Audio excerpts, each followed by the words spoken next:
Hello folks, welcome back to the video. Impromptu video today, no intros or anything, a shorter form video that I'm experimenting with and a new theme that I'm going to try, which is a controversial fragrance opinion. Let me know what you think about it in the comments down below today.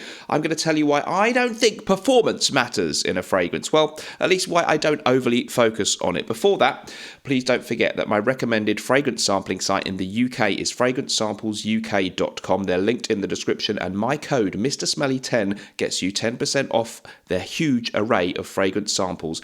In the USA, my recommended site for sampling is the Fragrance Decant Boutique. That's decantboutique.com. That code MrSmelly10 also works there. They're linked down there too, and they have an equally huge array of designer and niche fragrances. Okay, so folks, controversial opinion, top 3 reasons why I don't think fragrance performance matters, or at least it doesn't matter as much as some people that you see on Fragrantica and elsewhere, where they always say, great fragrance, but it only lasted 3 minutes on my skin, it was gone. I don't agree with that kind of outlook on fragrances. Okay, number 1 reason why performance shouldn't be your main focal point, point of focus when you're thinking about a fragrance is it's really subjective and hard to judge. So when you spray something on yourself and then smell it, it's very easy to think, I can't smell it anymore. You see, I think this happens a lot with people sampling fragrances, or maybe even when they've got a bottle and they say, it's so frustrating. It's gone after an hour or half an hour. Very unlikely that it's really gone after an hour or half an hour. There is such a thing as olfactory fatigue.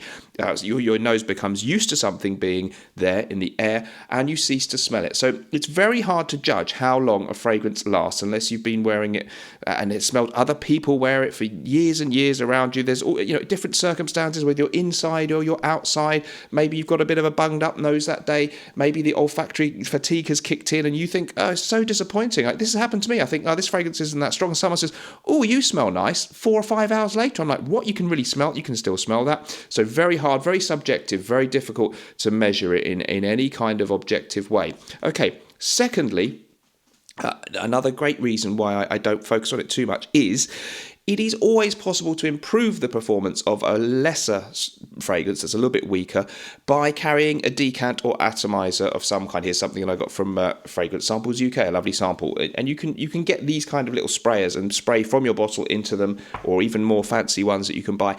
And you can always take a fragrance with you. And of course, if you've got a big collection, you shouldn't be mean about your fragrances. So I think it's, you can always still enjoy a fragrance, take it out with you in your pocket. And trust me, even with the lightest citrus odor cologne that seems to be gone very quickly, if you nip to the bathroom to powder your nose or any other part of your anatomy and then have a quick spritz, you'll come out and people will be definitely getting your sillage. So it's always fixable by spraying more or spraying more often. And of course, I'm not saying it doesn't matter at all. It is nice if a fragrance lasts well and seems to be done at a high concentration. That's why at Norton & Wilson we do all our fragrances at 20%, and I find them all to be very good performers. But you'll always see different opinions on any fragrance about how they perform.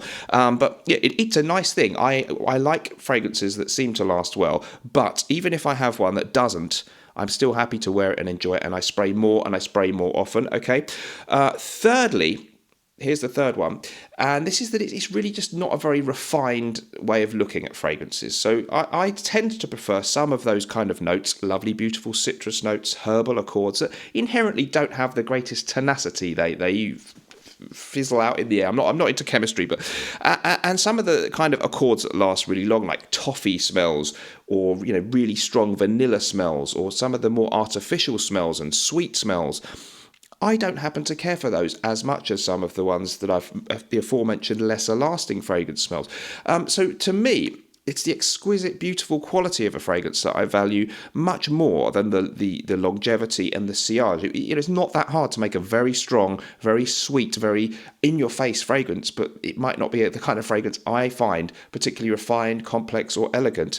And also, the big point here, I think, if you look at the kind of people who write about fragrances or mention them online, you find that the people who are perhaps professional, educated writers, the Luca Turins of this world, whether you like him or not, Miguel Matos of Fragrantica, I know those two have beef, they very rarely give more than a word or two about the longevity or the tenacity of a fragrance or the sillage. It's really only the sort of more dumbed down end of things, or very quick sort of Fragrantica reviews where people are going on about how long things last. It's a bit like judging a restaurant purely on the size of the portions, okay? Now, Now, there is a point where a tiny, mean portion is not a good thing, but, the best restaurant isn't the one that gives you the hugest plate of chips with your meal. The best restaurant is not judged by the size of the portions, it's the quality of the food. Now, of course, don't get angry if you slightly disagree. I get it. If you're paying £400 for a fragrance, you expect that it might last well and be detectable in the air by people around you. And if I go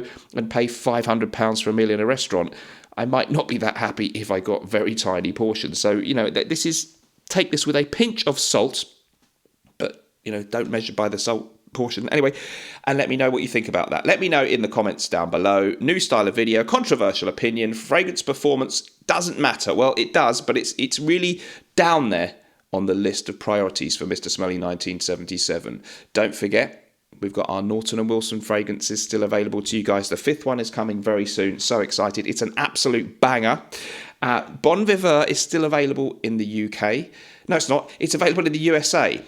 The other 3 are on their way, as is the new one, and very soon everything will be restocked in the USA and Canada. But don't forget Bon Viveur, my personal favourite sometimes, my signature scent that I perhaps wear more often, an exquisite citrus-leaning Chypre, is still available for you guys in the USA and Canada. In the UK, we have all of them except Bon Viveur, which is going to be restocked very soon in the UK. They're all available except that one. Gravitas Pour Homme is on a special offer, which will end soon. It has been going a while. £70. That's why it's sold out in the USA. £70 only for Gravitas Pour Homme, our amazing Fougère fragrance from perfumer John Stephen. Don't miss out if you're in the UK. I'll leave it there. Subscribe if you've enjoyed this video and let me know what you think in the comments down below.